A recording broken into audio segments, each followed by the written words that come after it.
we ask that you continue to make your way into the chamber. We're so excited to share in the joy you feel, the energy of the moment. As you are sitting, it is a good opportunity to take our green prayer forms out of the back of our seats and write out those prayers. We do have members of our prayer team who are excited to respond to those prayers, hold those prayers for you in space and in moment. We appreciate them, and they are sent every month aside.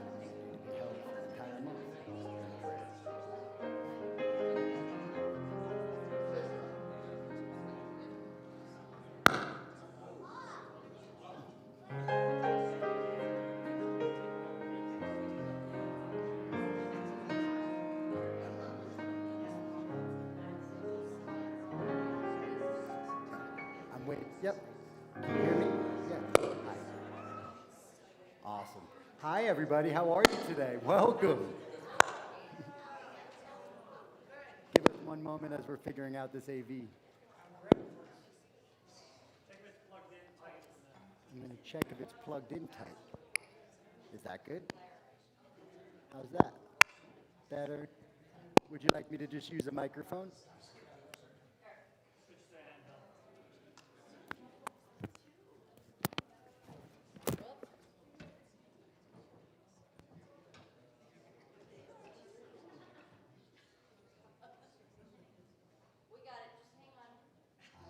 How are you today? Look, I can use a calming voice for the awkward moment. Thank you so much for joining us at our Sunday service. Good morning, Unity community of Central Oregon. Today, we have an absolutely wonderful surprise today. Rather than our normal chants, we have Aaron English with us today. He is a singer-songwriter. He is also the director of the Youth Music Project and is an absolutely amazing musician. So please join me in a round of applause as we bring up Aaron English today for our first song.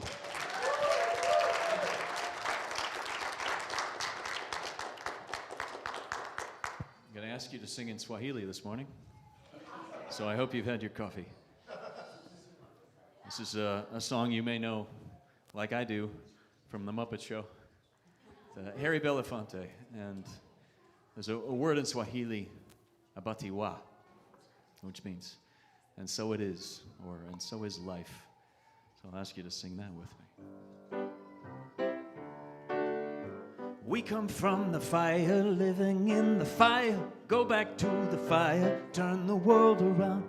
We come from the water, living in the water. Go back to the water, turn the world around. We come from the mountain, living on the mountain. Go back to the mountain, turn the world around. Oh, so is life.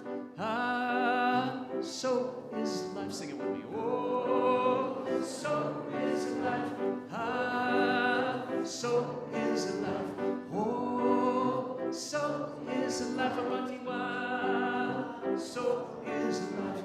Oh, so is life. Abatiwa. So is life. Great. Water make the river, river wash the mountain. Fire make the sunlight, turn the world around. Heart is of the river, body is the mountain. Spirit is the sunlight, turn the world around. We are of the Spirit, truly of the Spirit. Only can the Spirit turn the world around. We are of the Spirit, truly of the Spirit. Only can the Spirit turn the world around. Oh, so is life. Ah, so is life. Oh, so is life. Ah, so is life. Oh, so is life. Abatiwa. So is life. Oh, so is life. Abatiwa. So is life. One more time. Oh, so is life. Abatiwa. So is life. Oh, so is life. Abatiwa. So is life. Oh, so is life. Abatiwa. So is life.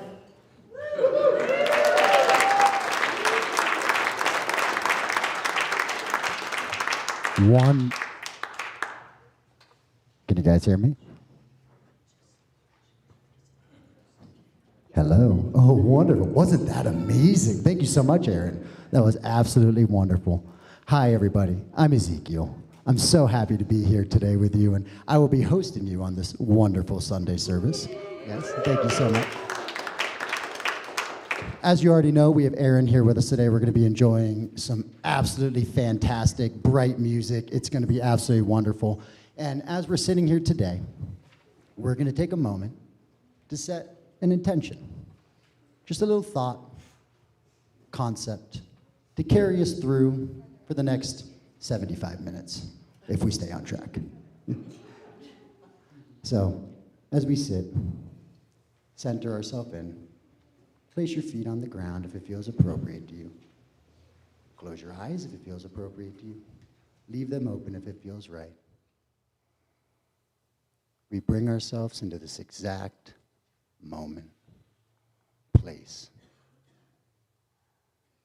And we let go of anything that's on our mind.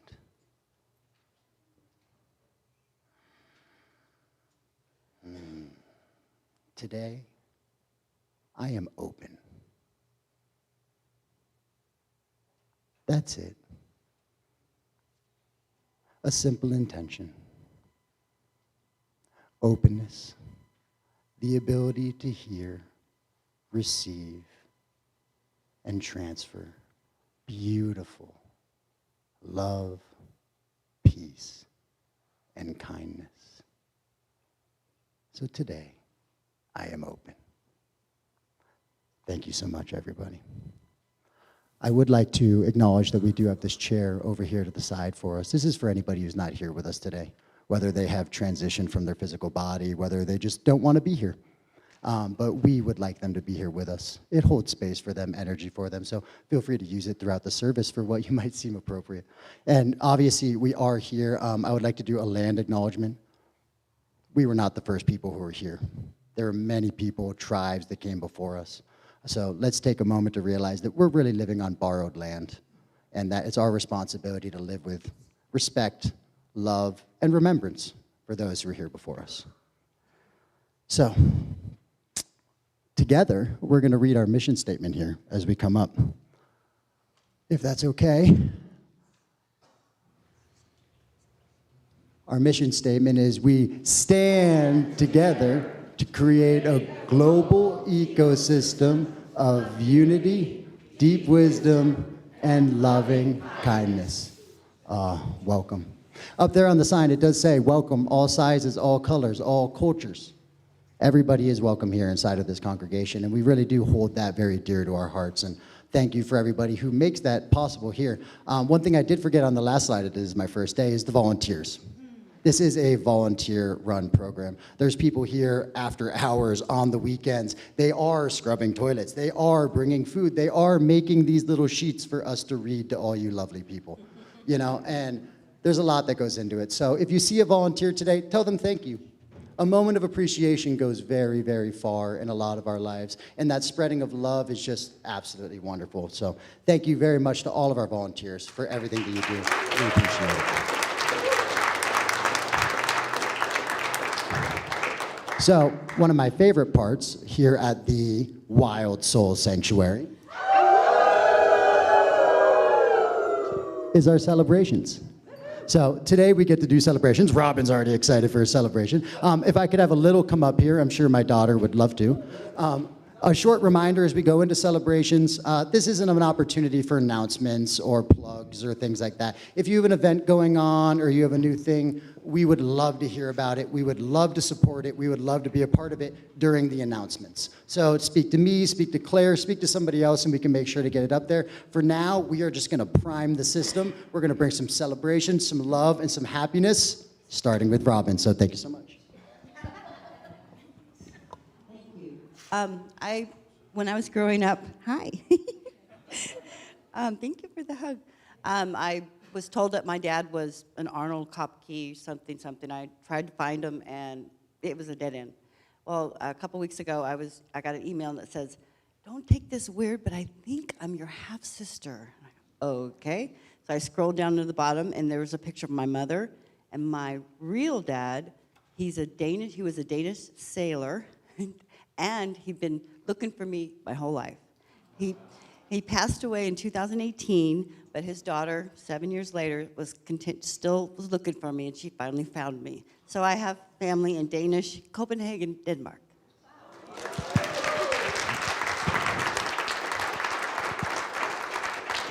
There's not a lot of people today. Well, thank you, Leon. Hi, Jeff. Good to see you. Hi, everybody. Good morning. Happy Palm Sunday to all of you. I am honored to represent my wife as well, Charlotte. She's off doing what she loves, riding her horse and learning more about equine things. But what I'm celebrating is the event that we just had on Friday to honor the volunteers.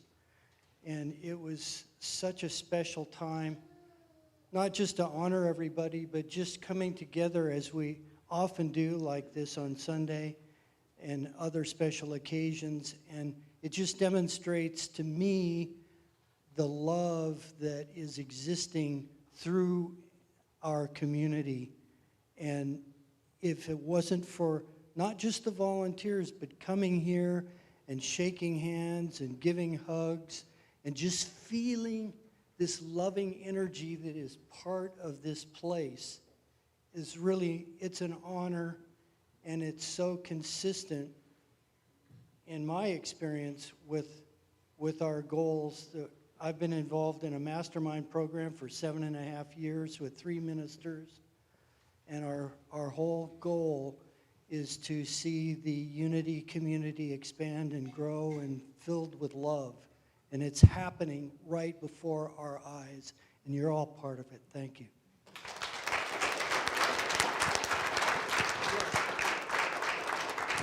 Thank you. Hi, I'm Monica. I just got back from the Bay Area where I attended my niece's wedding. She married her longtime girlfriend of 8 years, and they had it down in Half Moon Bay. And I have to say, it was one of the most beautiful weddings I've ever gone to. And their vows, they wrote them themselves, and there was hardly a dry eye in the whole place. I mean, it was just a really beautiful wedding, and I saw all my family, and we got to dance for 3 hours to the DJ. In fact, he was impressed that we lasted that long.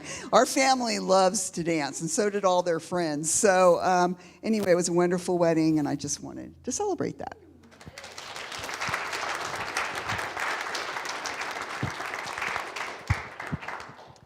I'm celebrating that my birthday party is today, and it's at Mountain Air.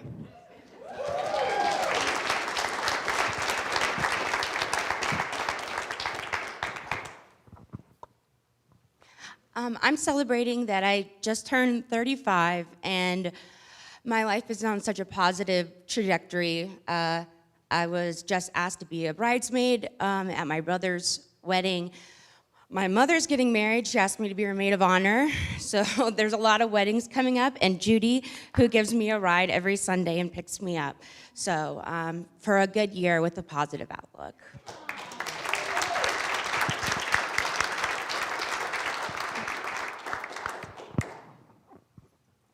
On behalf of Paul and I have a couple of big celebrations. The first one being Theo, who a lot of you know has been to the service, but my grandson turns 8 today, so same birthday.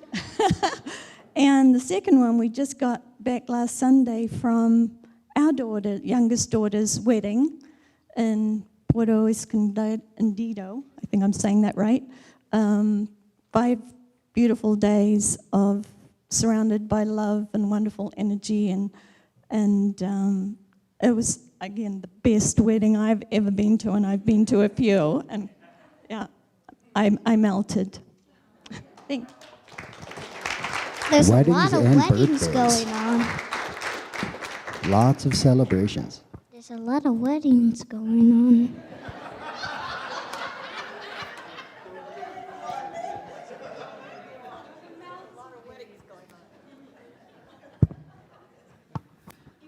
I'm celebrating being about 2/3 of the way through building another labyrinth here in Bend.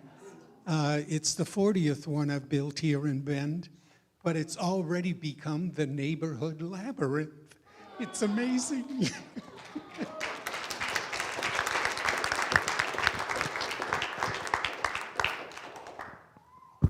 All right, I have a very quick celebration. I am celebrating my son Kai making it to Australia. He's on his way to Australia right now.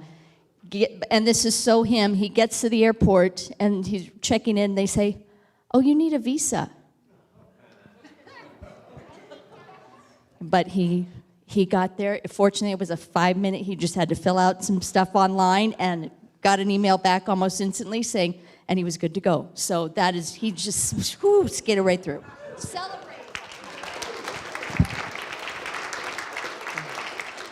Hi, I'm Mary Faye. I'm back from Arizona, and it is so good to be back with you all. I'm very excited to be here. So I missed you. Welcome back. Yay.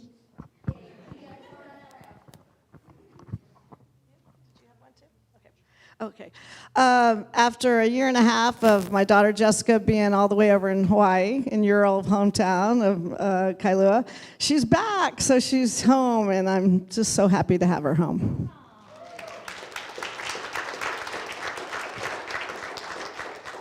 Hello, I'm Carol. I have two quick things. I just got rehired by my former employer, the Shift Network, to do some freelance copywriting, so I'm excited about that. And my housemate landlady's just sold her house and bought a new house in Sisters, but that's giving me an opportunity to decide what I'm doing next. So I'm going to go to Portland, and then I'm going to go somewhere for the summer. So I just wanted to also come and say bye for now. Just for now. Do we have any online celebrations? All right, thank you everybody so much. That was wonderful. If we could have our kiddos up here for the kids' blessing. Oh no.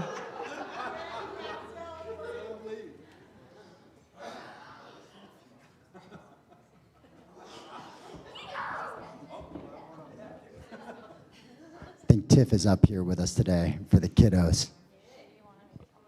What are we working on today, Tiff? Letting go.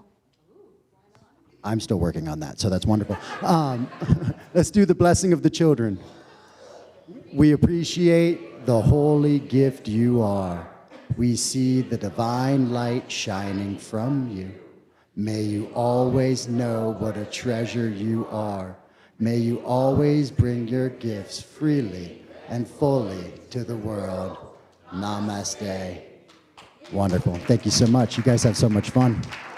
I think that's one of those things I think about, that I love being able to bring my daughter here and celebrate with her, because I wish I was taught some of those lessons when I was young. You know, we go and we transition and we're 20 and 30 and 40 and 50 and we're trying to figure out how to let go.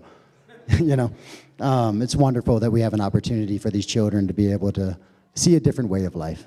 You know, so thank you so much for everybody here for that. So today we have announcements. Let's go through them. Assisted listening is available.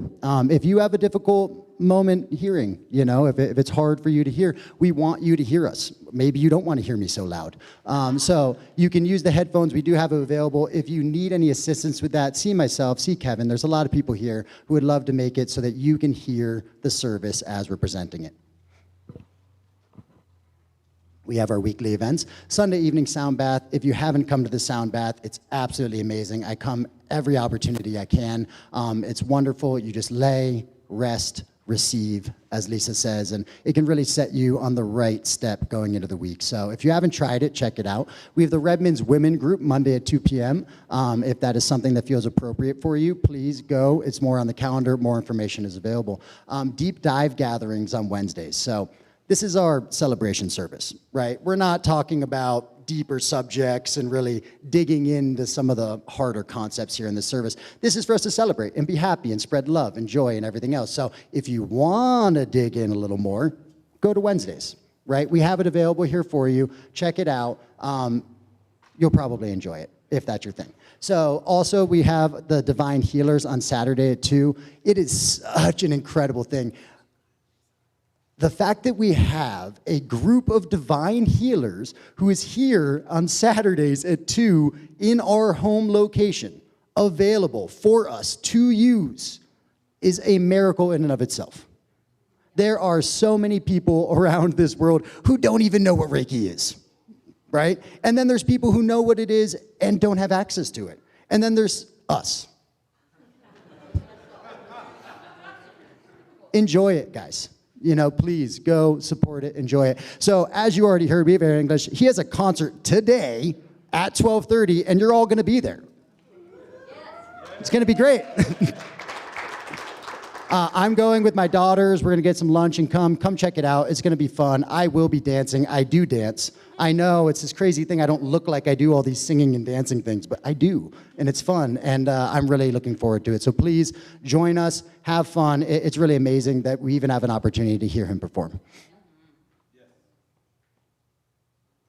New Unity book group. This is kind of fun. So this is Tuesdays at 6. What's interesting about this is it doesn't matter what book you're reading. Crazy concept, right? Whatever book you're reading, you can go have some community, share, experience it.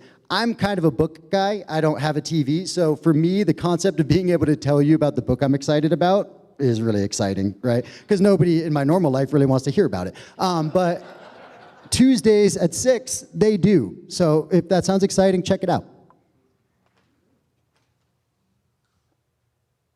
Ooh, this is fun. So Beth Miller, Reverend, Fridays at 6:30, Reverend Beth Miller, conscious dance, dance your prayers. If you've never played with using affirmative prayer or different prayers with your physical body and different movements, it can be a very eye-opening experience. We are a three-body problem, or a three-part being, you know, and the body is a very important part of that. So using the body to manipulate our energy fields and dance and have some fun can really, really ignite you, and maybe explore different ways of spirituality that you haven't played with before. So check it out, Fridays at 6:30. If I have availability, I would like to go at some point, but I haven't got to go yet. Spring Sing Fling. So we're going to bring Donna up, and she's going to tell us about the Spring Fling. Okay, here we go. Okay, so Spring Sing Fling. What it looks like is we're going to do some warm-ups. We're going to do some toning. We heard there are a couple of birds that said we want to sing more. So this is going to be an opportunity to do that. And one part of it is going to look like this.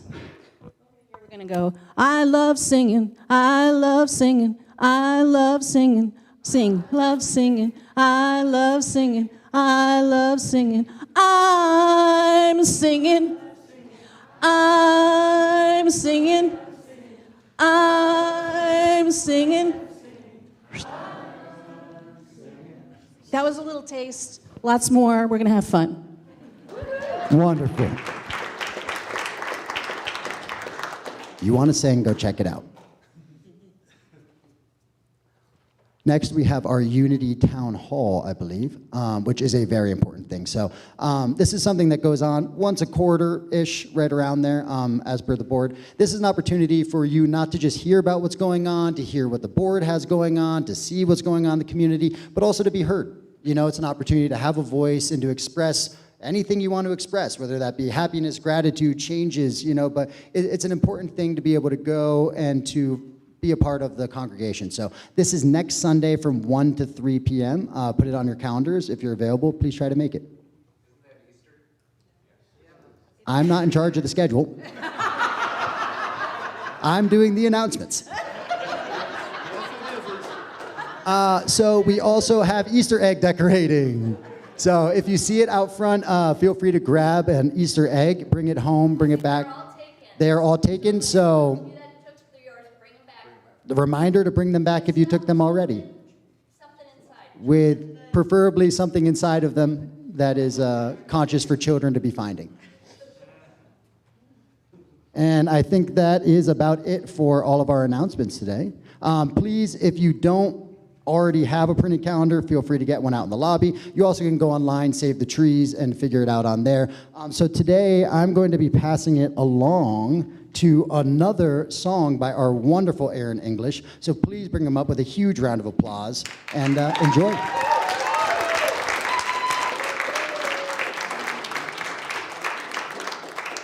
Thank you. This is a song from Ghana. It's called Woyaya, which means we are going. Sometimes the journey is more important than the destination. You can't guarantee the destination, but you can guarantee the journey with every step you take. We are going, heaven knows where we are going. We'll know we're there. We will get there. Heaven knows how we will get there. We know we will get there.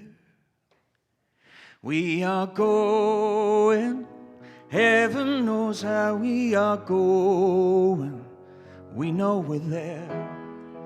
We will get there. Heaven knows how we will get there. We know we will get there.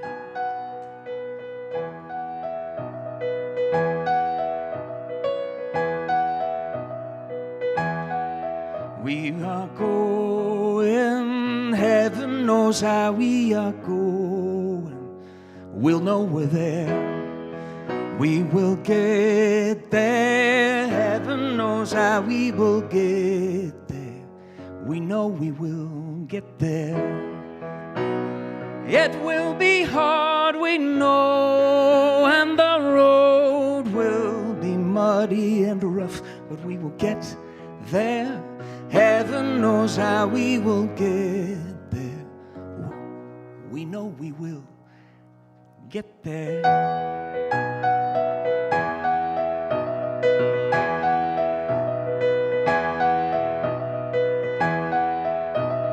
It will be hard, we know, and the road will be muddy and rough, but we will get there. Heaven knows how we will get there. We know we will get there. We are going. Heaven knows where we are going. We'll know we're there. We will get there. Heaven knows how we will get there. We know we will get there. Oh yeah, yeah. Oh yeah, yeah. Oh yeah, yeah. Oh yeah, yeah. Oh yeah, yeah. Oh yeah, yeah. Oh yeah, yeah. Oh yeah, yeah. Oh yeah, yeah. Oh yeah, yeah. We are going. Heaven knows where we are going. We'll know we're there. We will get there. Heaven knows how we will get there. We know we will get there. It will be hard, we know, and the road will be muddy and rough, but we will get there. Heaven knows how we will get there. We know we will get there. We are going. Heaven knows where we are going. We'll know we're there. We will get there. Heaven knows how we will get there. We know we will get there.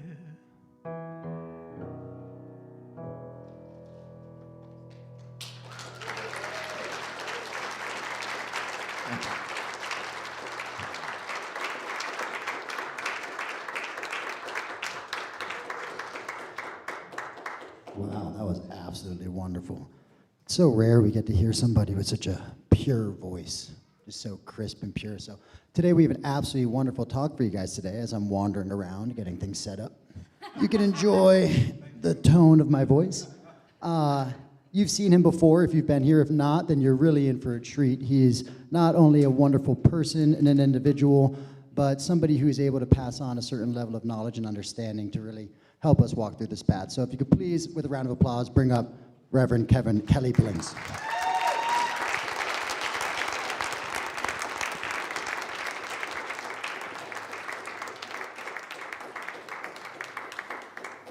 Thank you, Ezekiel. Did I hear you say this was your first time to host? So about 1.5 years or 2 years ago, Reverend Jane asked me if I would host. And I was like, no. Because that's like one of the hardest jobs. There's like so many different things they're doing. And then if you mess anything up, people love to shout it out, point it out, like, hey, you forgot this, or hey, you forgot that. Or you're doing an announcement, and they're like trying to do it for you while you're doing it. And I'm like, I ain't doing that. But you are doing an amazing job today, so thank you.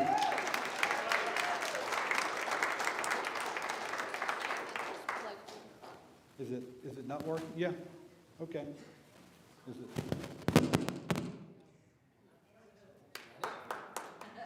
It's got one green and one red light going.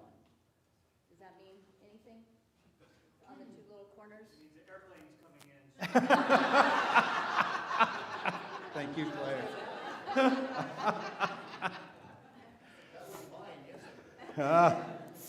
Claire. Good morning, everyone. If you don't know me, my name is Kelly.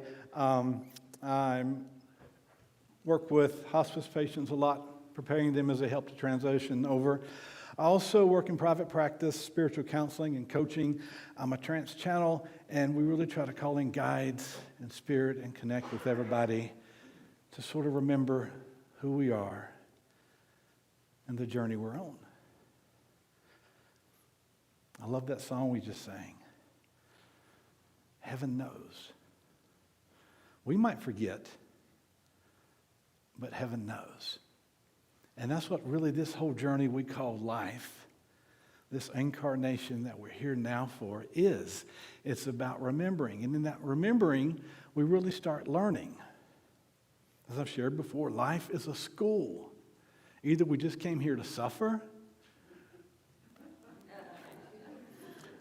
or the challenges that we face are here to help us grow and to teach us.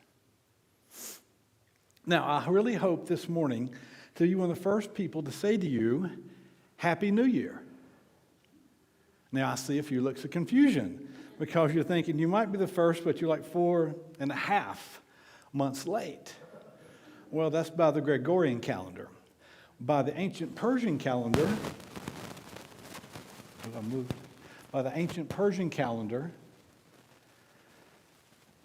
it was at the spring equinox. By the Hebrew calendar, it's today, is the new year. Now, we've got two ancient civilizations, philosophies, and religions celebrating the new year now. We start in the middle of the winter. Now it makes more sense to me. So, why do these long-standing, well-known, ancient religions, these cultures, why do they start the new year now?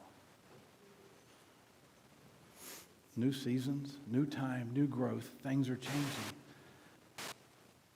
See, today is not only the new year in Judaism, today is also Passover. Now, if you don't know what Passover is, later today you can go home and watch Charleston Heston and the Ten Commandments. But if you're under 50, you probably don't know what that is. You're like, who's Charleston Heston's? What are the Ten Commandments? They really don't sound too good. I don't like that. So, here's a quick story. The Canaanite people, they had moved from the land of Canaan, which is now Israel, down into Egypt. This guy named Joseph, he was the youngest of a lot of brothers. He was a bit arrogant and a butt, and so they got really ticked off at him. They threw him in a well, and then later they sold him into slavery. You think your family's bad? It might be just as bad. I'm not trying to diminish anyone's journey. I'm just saying. So they sell him into slavery because he's really arrogant. He gets taken down to Egypt. Find out his arrogance comes from his spiritual gifts and his psychic abilities. He can predict the future a little bit. He can interpret dreams. And he has these dreams. And I don't know about you guys, but last night, we've had a full moon the past couple of nights. Man, I had the craziest dreams last night. I hope none of them come true. Joseph is down there, and he's in Egypt, and he tells the Pharaoh, which is another word for king, like, hey, this famine's coming. You guys need to store up some grain, because in 7 years it's going to be here. It'll be 7 years of famine. So Joseph, he stores up grain, or the king, they store up all this grain.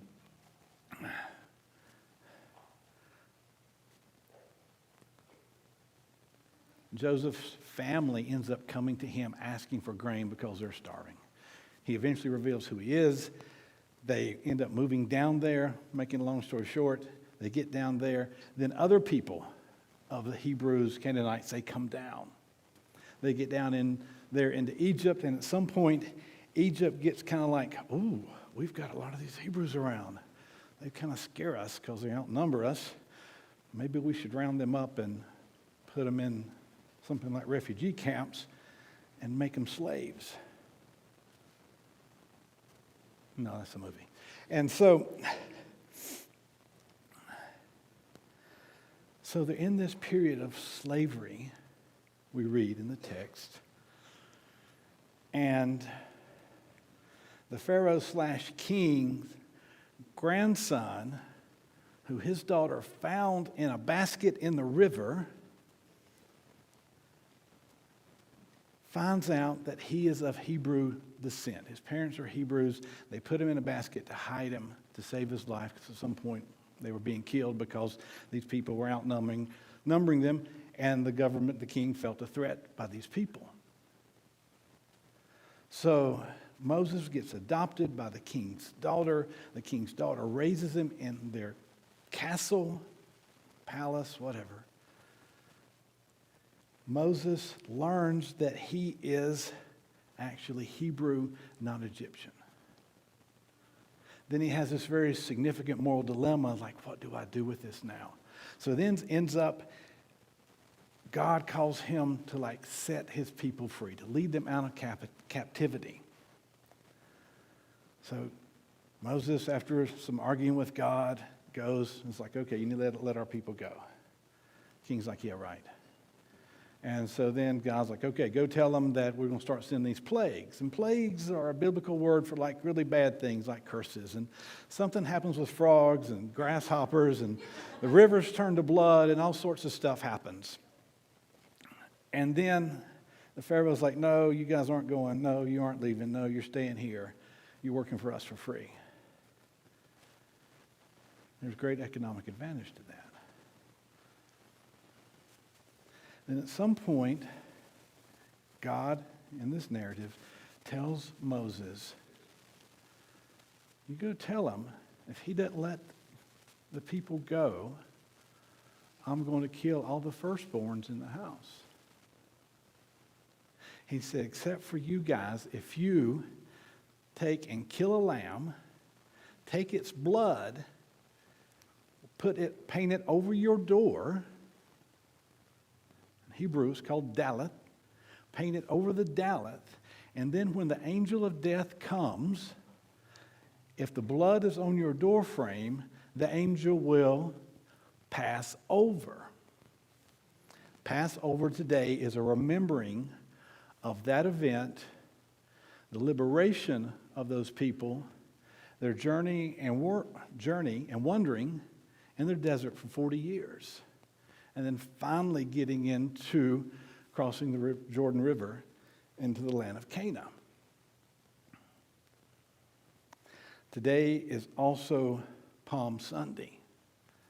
And if you come from a Christian background, you might know that this is a day where Jesus was thought, we read in the text, to have rode into Jerusalem for this legally mandated event he had to attend.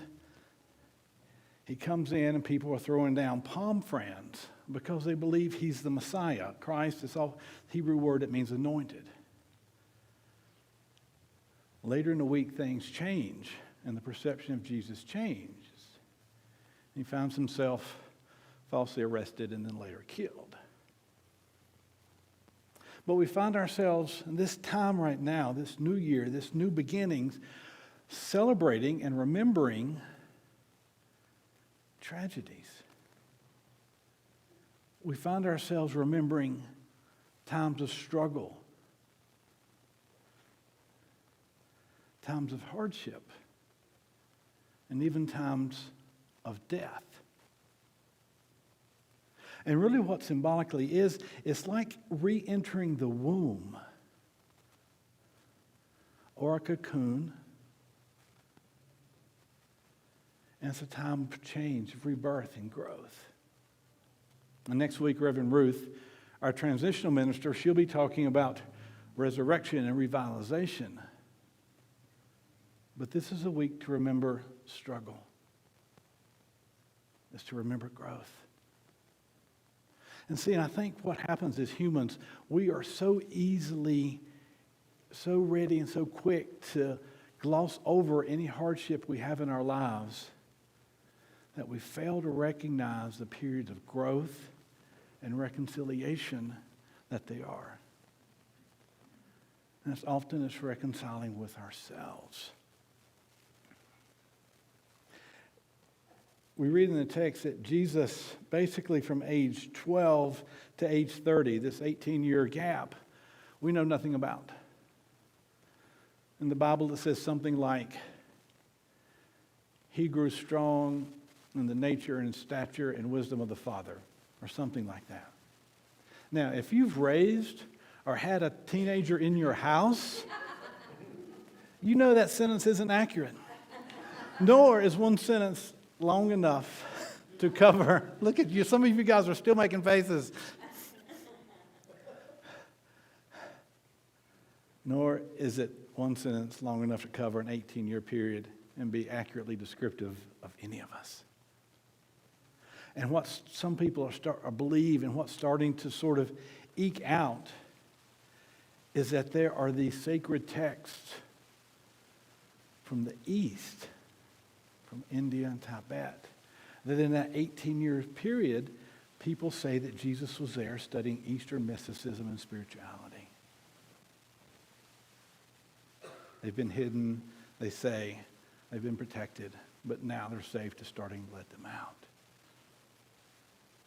Whatever happens during that 18-year period, Jesus suddenly shows up, and he has this theology that's very different from the Hebrew theology of the time, which was an external deity that had continually be sacrificed to.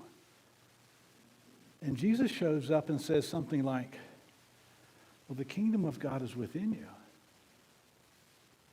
The kingdom of God is at hand. And it becomes such a threat with this teaching that's so counter to the theology and the economic system of the day that he gets killed. And it's presented to us as like the last sacrifice. Now, I get it. If I was the disciples and this guy that I thought was God suddenly gets killed, I would see how it would be easy to revert back to the theology of the day and think, well, this is just a sacrifice. But what if it's actually more? Did we just lose my mic? Okay. But what if it's actually more? What if Jesus' death and his resurrection, he was in a different body. People didn't recognize him. Mary Magdalene, who had been with him, comes and runs up to the gardener and says, like, gardener, what have you done with my Jesus? He's like, Mary, it's me. We read about this journey down south, and people are walking with him, and they walk for a long ways, and they don't notice him until they finally sit down to have dinner. And he reveals. So something happened. Something in that death, in that time in the tomb, happened, regardless whether that was historically accurate or not.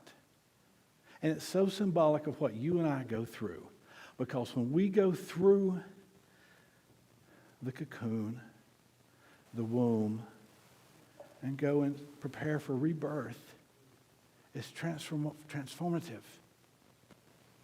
But we find ourselves in it, and it's usually like so darn hard, and it's so not what we want in the moment.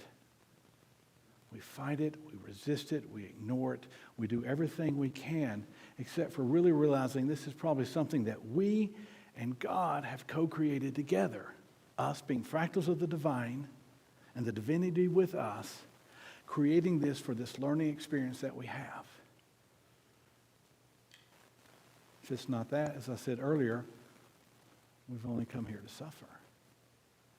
So if we start to reframe and revision these periods of distress, not to diminish what you're going through. I'm not saying it's not hard. I'm not saying it's not painful. A few weeks ago, I was down in Southern California for some shamanic training, and part of the training was doing this very deep journey. And any fear, any wound, any hurt that I had, because of the training, was brought up. And that was part one. I'm like, okay, he said, when are you going to do part two? I'm like, let's wait a little bit.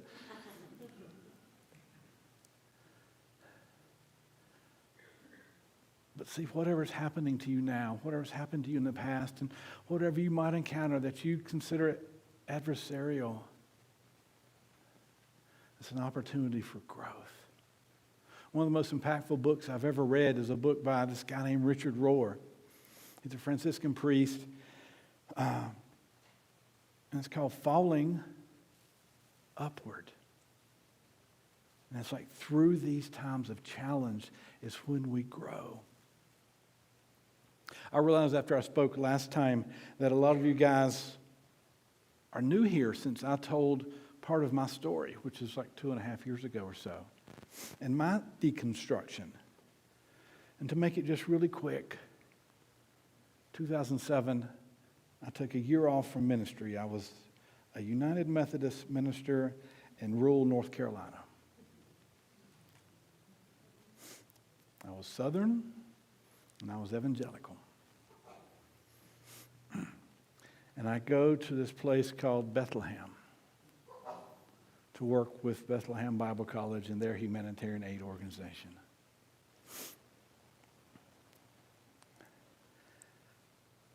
I thought Bethlehem was in Israel. I quickly found out you have one more border you cross.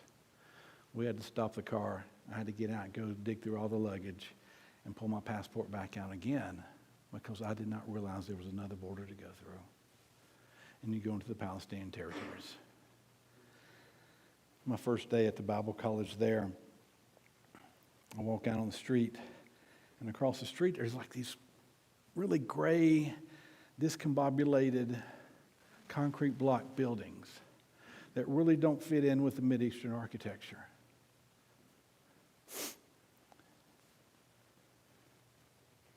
And I asked the gentleman with me, I said, what are those? They looked so out of place I had to ask. And he said, well, that's a UN refugee camp. I was like, refugees from where? And he said, well, you know, Jerusalem.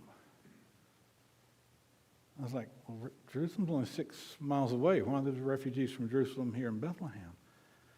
And he said, well, you know, in the 1947, 1948, pre-Israeli paramilitary forces came and drove people out of their homes with military power. And he kept saying, you know. And I didn't know. It's 2007. When Facebook just had started. I'd go up to the top of, and there was another refugee camp behind us. Now I'm not making this political. This is just my experience. And every night I'd go up to the top of the Bible college and I'd pray. And I'd see this refugee camp and I'd see that refugee camp. And the first thing I thought of, you know, as a conservative, really evangelical Christian, I went with this vision that, well, Israel's God's chosen people and Palestinians are terrorists.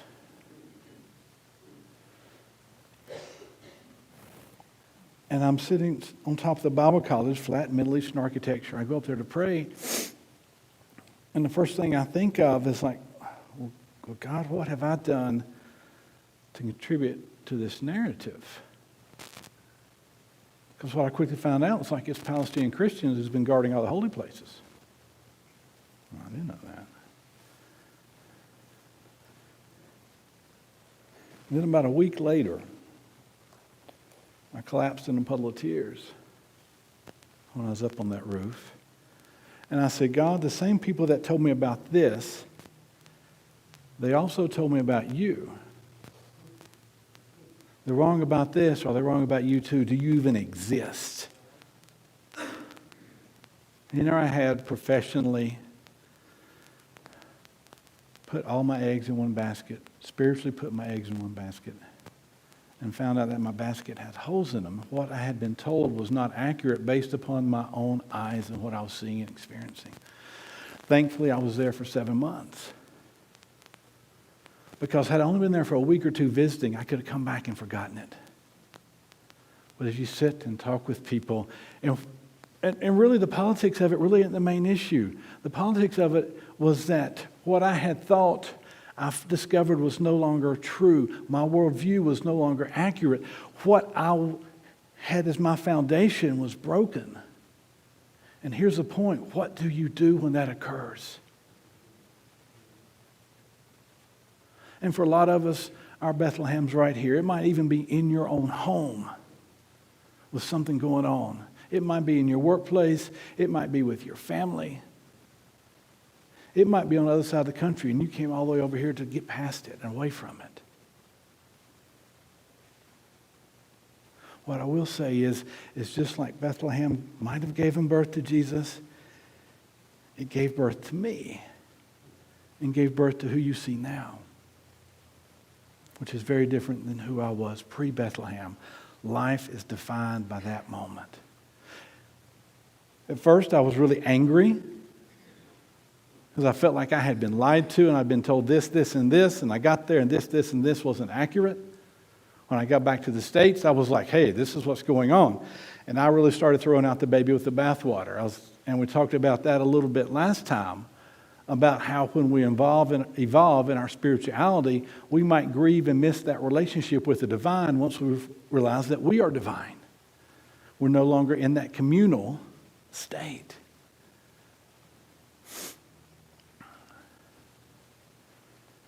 And it was through years of work and of anger and processing and all this stuff, y'all know what I'm talking about, that I finally came through with a healthier spirituality that no longer just threw away everything, but one where I could look back and like, I can read those words of Jesus now in a very metaphysical and different light. And the really funny thing is, those early desert mother and fathers, they took Jesus' words in that very metaphysical way. And what we often call New Thought or New Age is really old.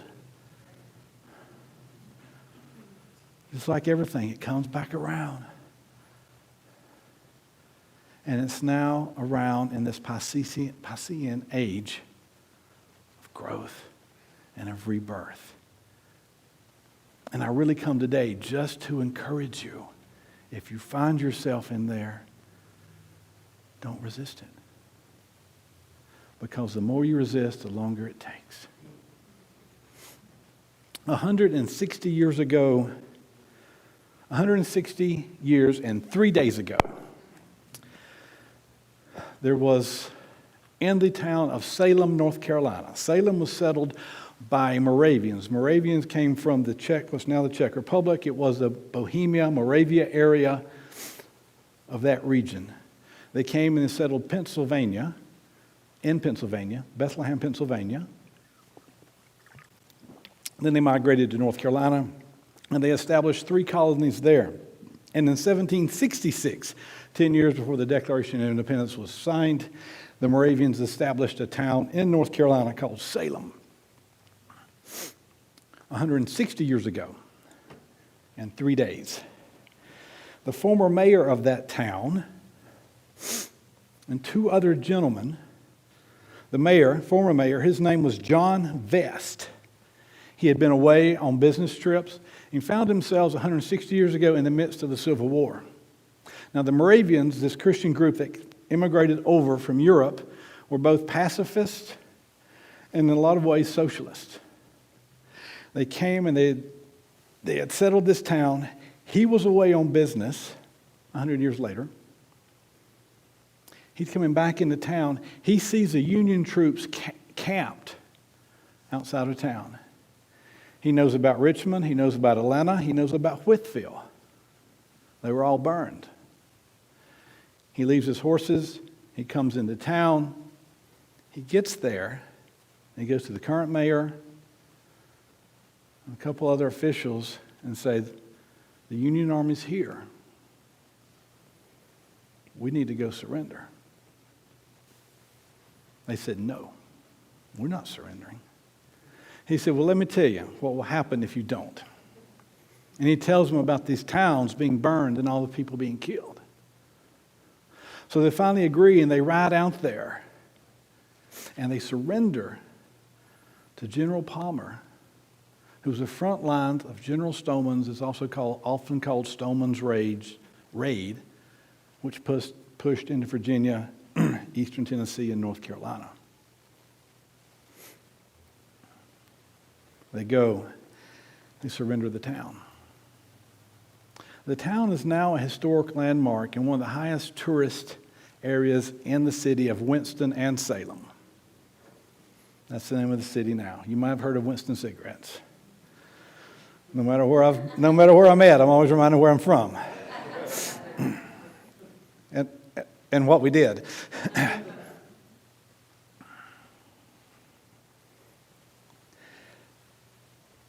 That former mayor, Mayor Vest, was my great-great-great-great-great-grandfather.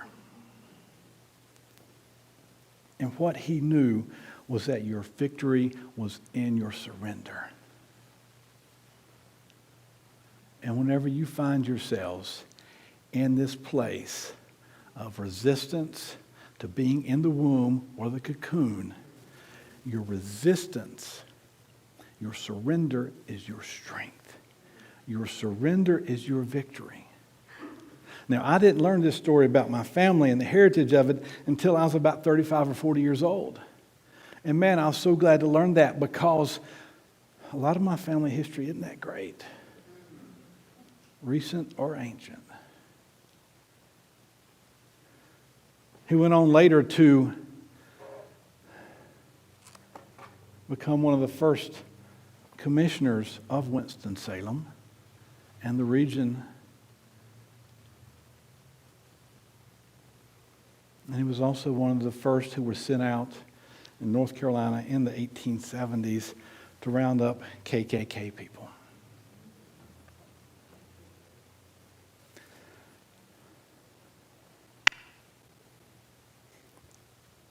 Our surrender is our strength. The womb is a place of growth. The cocoon is a place of change. The transition is letting go who you were and becoming who you are. And by not doing that, the only thing you're holding back is yourself.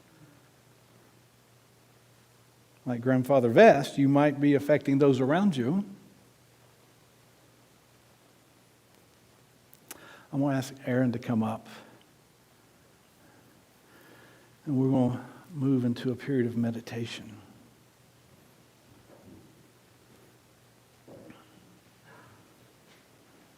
Aaron, we're glad you're here today. Thank you.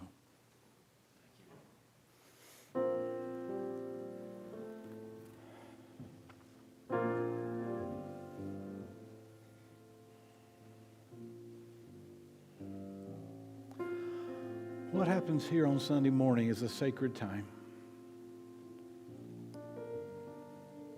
It's just not entertainment. It's just not diversion from weekly events. It's a sacred space.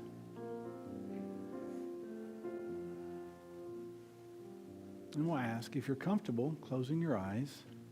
If you're not, that's okay. Do whatever's best for you. You might envision roots from the base of your spine, the soles of your feet going down to the planet. You might sense light from source cascading over you like a warm shower, but also cascading in and through you.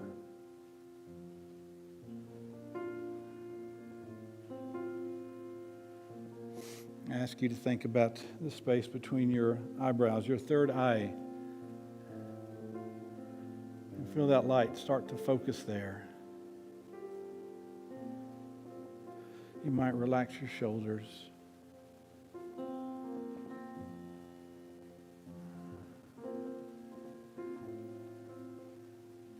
I invite you, we'll take a deep breath together. Hold it, and then exhale.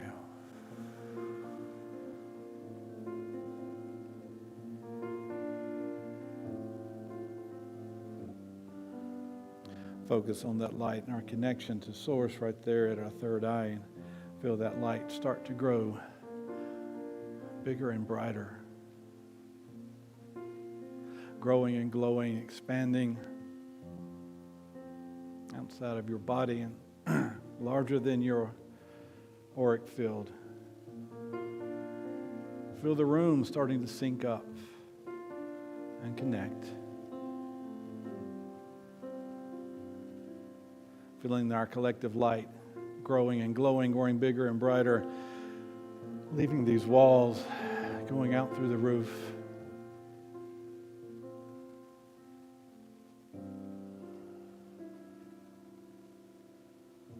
Feeling that love from within and love from Source.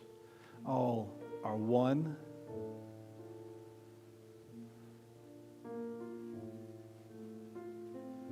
And if you're at a place today of finding yourself in the womb, in the cocoon,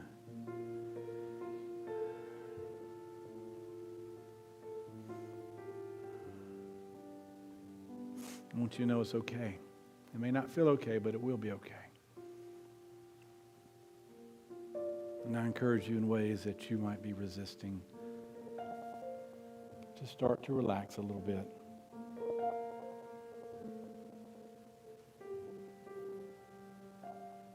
Instead of dwelling on what is, start to envision what you want. And feeling the energy and the vibration of that.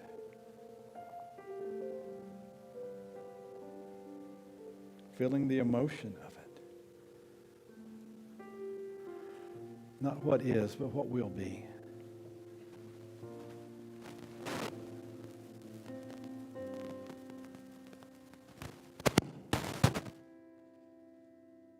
Feeling that connection to Source.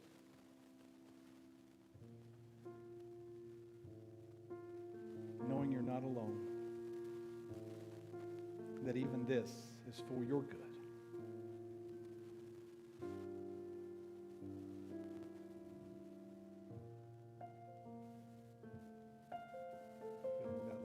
Source cascading over you and in you. Feeling the nurturing and support from Mother Earth, who cares for us in so many ways.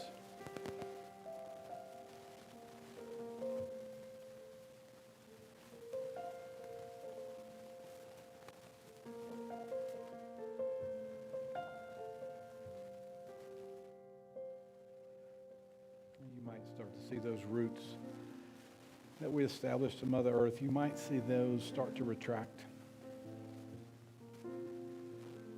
You might feel the light from Source start to slow, maybe to a trickle.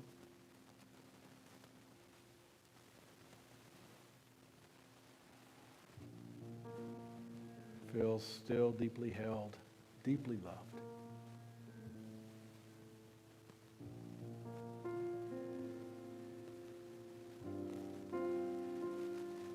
And then I invite you, as you like, to begin to open your eyes and come back into this as Aaron continues to play.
will open my eyes to the sunrise. I will learn to sing again. It's been a long, dark night. Now I see the morning light. A new day has come. I thought my dreaming was done. My world turned over and torn inside out. I thought my heart was broken, but it's just cracked wide open. A new day has come. I can feel the changes on its way. I've been waiting for a brighter day. Finally it's here to stay. A new day has come. I can feel the changes on its way. I've been waiting for a brighter day. I can't see it any other way. A new day has come. Oh, start it all again. Though my heart is beating like a drum, I'm standing in new light. I see the road ahead. It's shining in the sun.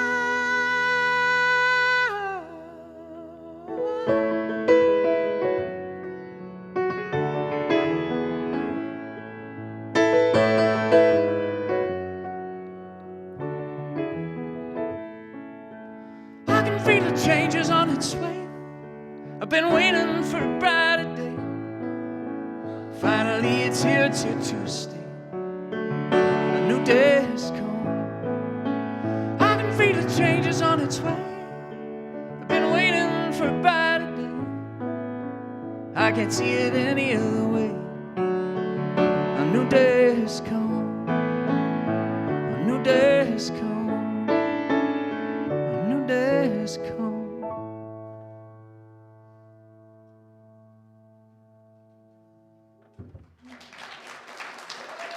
Thank you.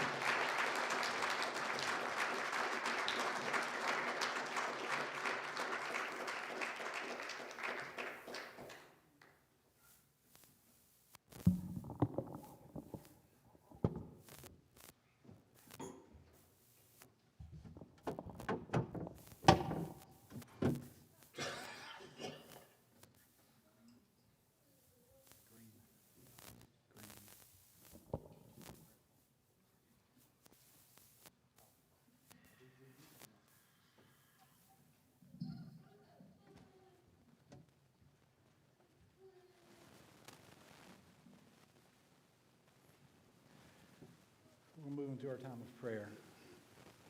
We have a variety of ways that you can present your prayer claims. Not necessarily prayer requests. That unity is not a sort of like pleading, arranging, deal making. It's like, oh yeah, this is what I want, and I see it happening. I see it occurring.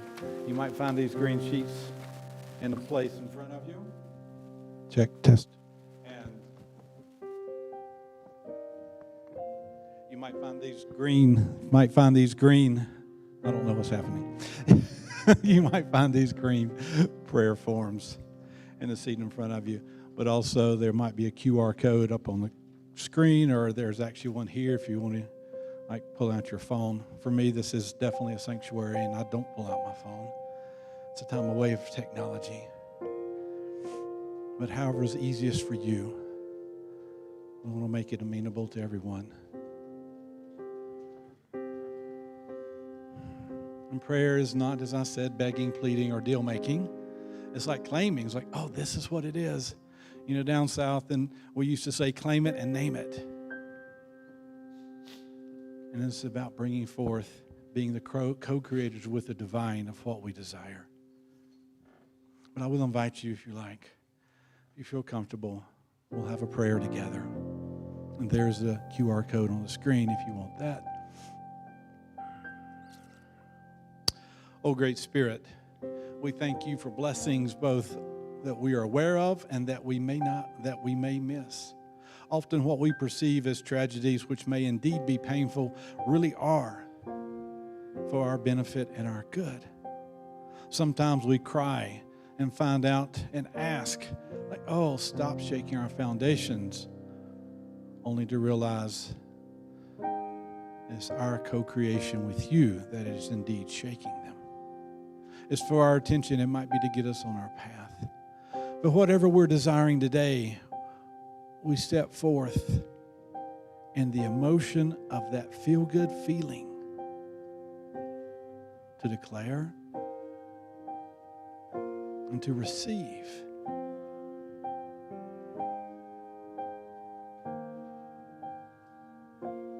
So thank you, thank you, thank you. And so it is. Let's sing the prayer song.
Wasn't. Hello, hello. Hello, hello, hello. Oh, I'm back. Hi, everybody. Wasn't that just wonderful? I think we should do that more often, not give Eric a microphone, and see if we can still hear him. That's a fun challenge. Thank you so much. Again, we could just say thank you so much. If we could say thank you so much for our speaker, that was absolutely wonderful. So much to Aaron. It's such a treasure. I mean, we get to enjoy Soul Shine, but having a new musician in here, bringing a new energy, it's always just so wonderful. So I would like to say welcome to any visitors. Do we have any new people here today? Anybody here for the first moment? You don't have to raise your hand if you don't want to. I wouldn't if I was in the crowd.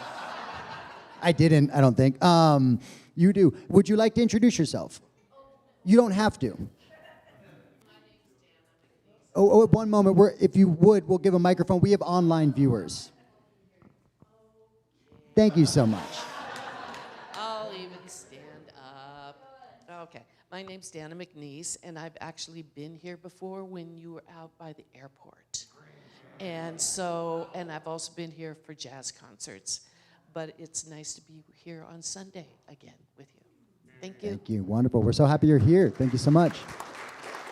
If you are new here, if there's anybody else, yes, we have one more. I see a hesitant. Come on, Chris.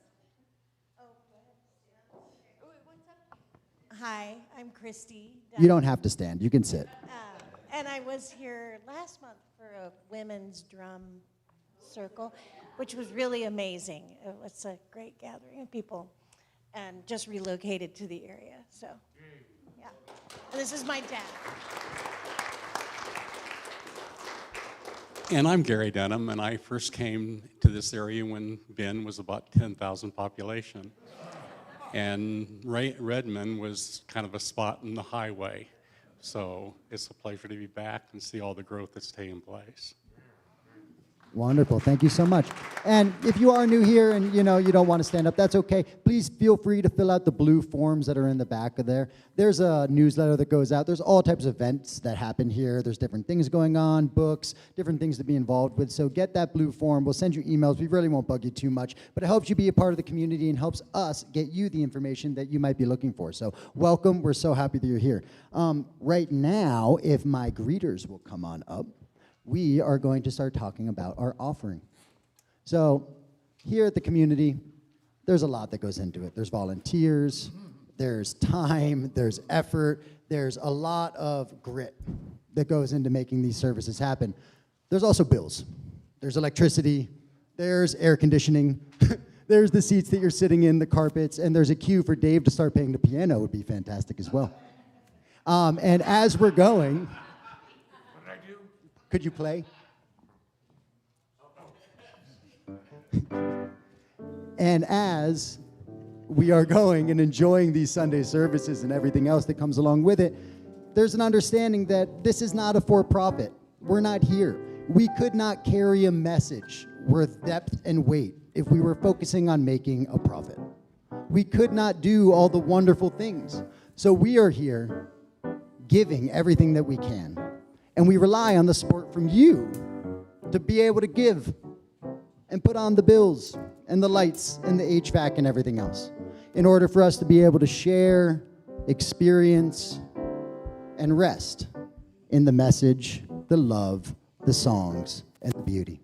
So please, as we go forward with our baskets, reach into your pocket, give a little bit, and understand that we're doing everything we can. You do your part. Thank you so much.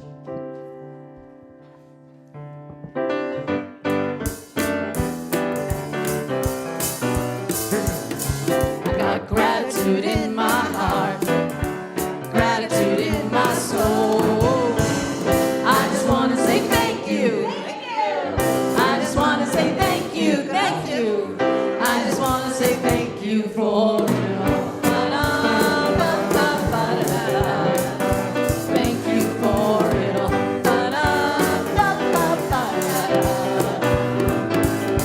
I got gratitude in my heart, gratitude in my soul. I just want to say thank you.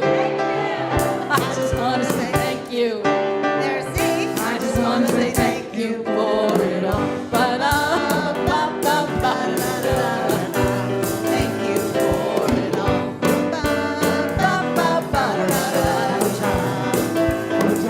Got gratitude in my heart, gratitude in my soul.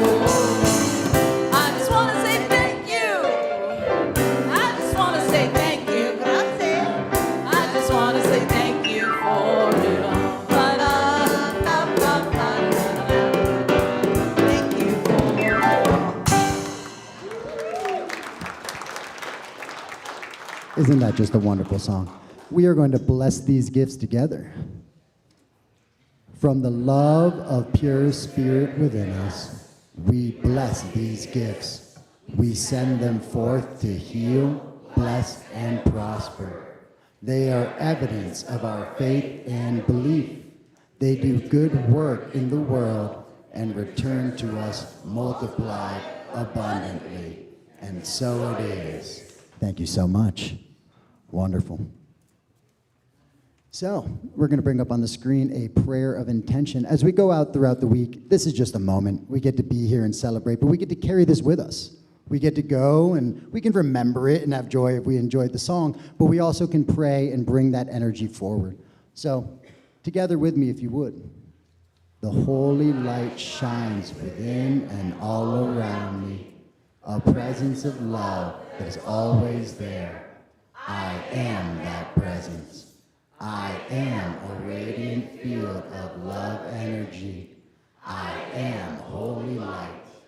My essence cradles and guides me. I am a gift in this world. I go forth from here in joy to bless the world with my loving light. Have a great week, everybody.